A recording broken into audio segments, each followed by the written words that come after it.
Well, hello there. How are you today? It's Heather at Bush Poppy Farm. Today we're going to talk about sowing radishes. I have run out of space in my green stock gardens that I showed you the other day in another video. They're full right now of romaine lettuces and pak choi and broccoli and strawberries, although they're not blooming yet, carrots, etc. But what I'm really missing, what I really love, is radishes. And even though it's January here in Northern California, it's the perfect weather to start radishes. So even if you're in a much colder zone, if you have a south-facing window, you can do this inside your house. It's no big deal. And you can use different materials too, but I'm going to talk today about starting radishes in a crate. If you've already subscribed, thank you so much. And if you haven't subscribed yet, now's the time. So, growing radishes in crates. And it doesn't have to be just radishes. It can be lots of things that don't need a super deep root run, like all your lettuces and things like that, fast growing crops. Carrots you can grow in a deep crate, but that's a little bit more challenging. But definitely radishes, because they're smaller unless you grow the huge sizes, which I'm actually growing one. And that's going to be a nice little test to see how it does. So I have a crate. This is a tulip bulb crate. When you order tulips in bulk, like hundreds at a time, they come in these onion bags inside these crates. And so I actually do have tulips planted in crates right now in the greenhouse, in addition to the ones I have out in the field. And they will bloom at different times. And so that's why I put the ones in the greenhouse here. That way I have a longer time of tulip bloom. So start with a crate. If you don't have a crate, you could pick up like little milk crates, etc. at the Container Store, at Target. It's like, they're pretty easy to find. But you can also grow in other plastic containers that you have at home. Anything that will drain will work. Next thing you're going to need is a potting medium. In the crate that I planted up with radishes, and also what I use in my green stalks, it's just a regular potting mix. You can use a special seed starting mix, but keep in mind that number one, seed starting mixes tend to be a little bit expensive. And if you're filling a crate with it, that's going to need a lot of material. Secondly, they don't usually have much in the way of nutrition in them because they are just for seed starting. They're not for, because usually when you start seeds, you're going to start them in something small and then you're going to transplant them to a bigger container, which then you would use potting mix in. So because radishes are larger seeds, they will do fine in a regular potting mix. So just any potting mix you get will work just fine in this. Then you're going to want to line your, if you're using a crate like this, or any, like a milk crate or something like that, or anything with a lot of holes, you're probably going to want to line it. Oh, here. Yeah. I lined mine with newspaper. It's not a must, but the soil will fall out, especially when you water. Things will get kind of muddy under there. So the newspaper just kind of keeps things together, and obviously newspaper gets wet and it'll, drain, but it keeps things a little bit tidier around it. Now, if you're starting things inside your house, and you might just want to put some kind of tray underneath your containers, especially if hopefully they have some drainage holes in them. Like, let's say you're using one of those plastic containers that you get a bunch of like spring mix salad greens in. You'll just want something underneath there to catch the water and any soil that might come out, just so it doesn't make a mess. Then the next thing you need is your seeds. Lots and lots of radish choices on the market, and I encourage you, if you like radishes, to try all different kinds. The three that I have here are different sizes and different types of radish. So this one is the Easter egg blend. These 3 seed packets are from Botanical Interest. So Easter egg blend, and then the next one is Montagong, which is a watermelon radish, pretty big. The Easter egg ones, they are 30 days to maturity, which is great. The bigger one here, this watermelon radish, is 65 days to maturity. So I could probably eat the Easter egg ones and sow another round before this one comes up. And then the final one I'm doing is called Crimson Giant. This one is also, oh, this one's even earlier. It's 28 days, even though it's big. So those will be fun. So what you do is you line your crate, and I will show you here. There's my crate right here. Right next to my worm bin. I'm going to do another video at some point about vermiculture, which is using worms for composting, and then what they produce you can use in your garden. So we'll get there.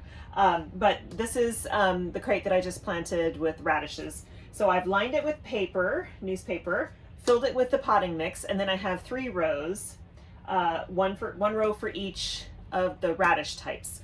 And what I did was, in the past when I've planted radishes, I've had a hard time getting them to bulb. In other words, they'll produce beautiful green tops, which are also edible, so don't throw them away. You can stir fry those, you can eat them in a salad, like they're good.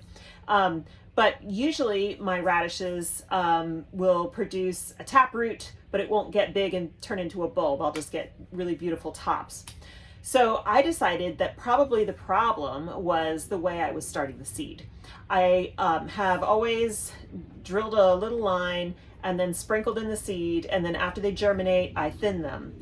I'm not a big fan of thinning. It takes more patience than I have, and so I don't get the thinning distances appropriately. And so if you don't have enough space in between your seedlings, think about for radishes, they have to produce a bulb. If there's something right next to them, they're not going to be able to do that. So what I did this time is I followed the instructions on the seed packets exactly, because radish seeds are pretty big.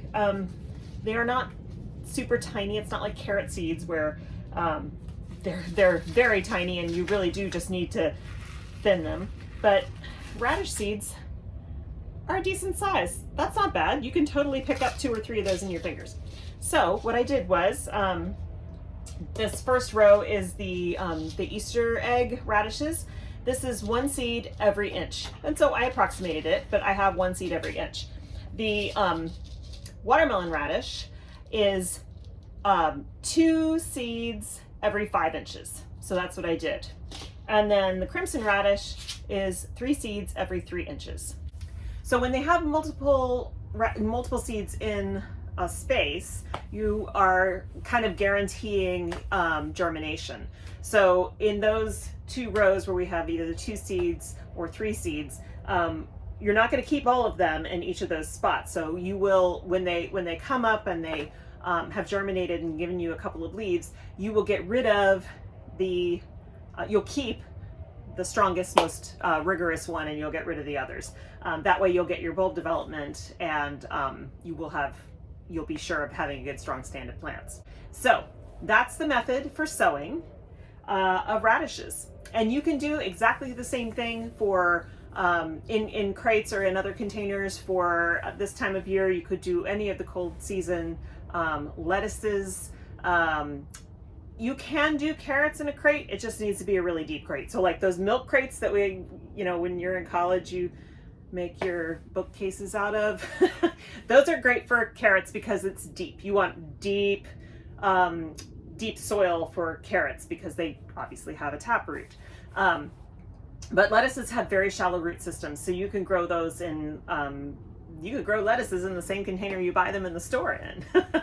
You can even grow in plastic Ziploc bags as long as there's some drainage. So don't let equipment stop you from trying things out, because a packet of seeds is cheap. This packet of radishes was $1.99, right? You can't buy a grouping of radishes in the store for that price, but you can grow a whole lot. And especially when you consider, let's see how many come in this package. Well, it says 4 grams, but I've had this for quite a while. I could probably get 8 or 9 crops of radishes out of this one package. So definitely worth a shot, because you're not out very much money. If it doesn't work out, it doesn't work out, and you just try again.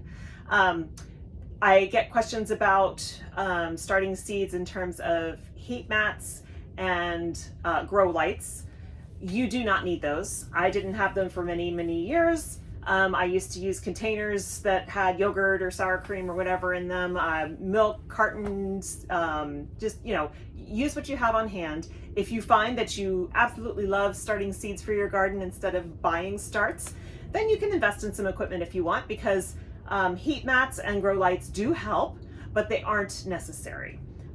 Your seedlings, once they germinate, are going to need light. As much light as you can get them. 14 to 16 hours is best, and of course if it's the winter time, that's hard to get. So you could erect any kind of lamp lights around them if you want. And if you don't have grow lights, they might get tall and leggy, which means they're because they're stretching to reach the sun or reach a light source. So that could be a problem. But if you just keep getting them as much light as possible, you can always invest in grow lights at a later time. The grow lights I have aren't even that expensive. I got them on Amazon. They're LED lights, and so I can have them right up next to my plants, inches away, and there's no heat coming off of them, so it keeps them safe, and it gives them all the light that they need to continue to grow strong. And then the heat mats that I have, I also got off Amazon.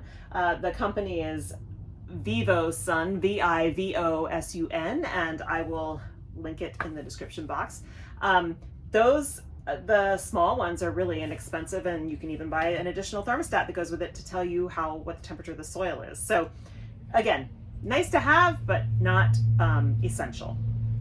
So I hope that you enjoyed this video today, and I hope you start some radishes on your own, or lettuces or some other things that you can enjoy before it gets super warm out and we can start planting all the other stuff that we really look forward to planting. But it gets you through the winter, which is really nice. If you liked this video, please like this video, and if you haven't subscribed yet, now is the time. Thanks so much for watching, and we will see you in the next one. Bye.